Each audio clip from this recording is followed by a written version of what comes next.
Welcome to Global Wealth Historian.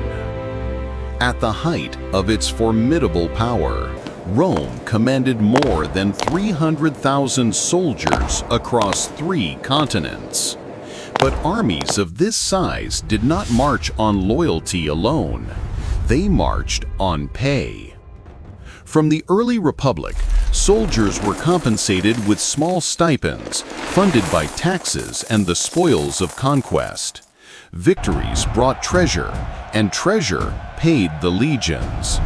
As Rome expanded relentlessly, the flow of wealth from conquered lands became the bloodline of its military machine. The promise of steady wages and substantial rewards made the Roman army not just a fighting force, but a career path for ordinary citizens seeking fortune and security.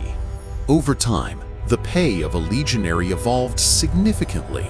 By the 1st century CE, soldiers received regular salaries, supplemented by daily rations and standard equipment. Emperors also offered donatives, generous cash bonuses, to secure loyalty, especially during times of political uncertainty and succession crises. For veterans, retirement brought land grants or substantial lump sum payments, ensuring that service to Rome meant security for life.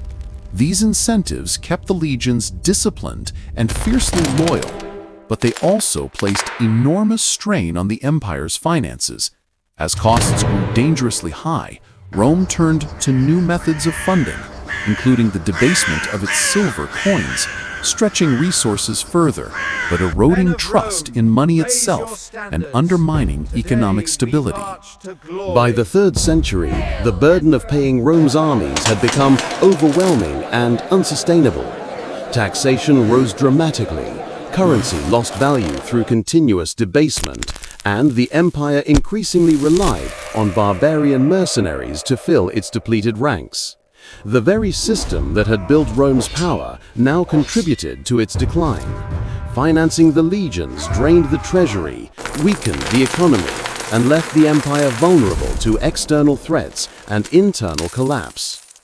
And yet, the Roman model of military pay, salaries, bonuses, and veteran benefits influenced armies for centuries to come, establishing principles still recognized in modern military compensation. This was the story of how Rome's soldiers were paid and how economics shaped the fate of an empire. Thanks for watching Global Wealth Historian.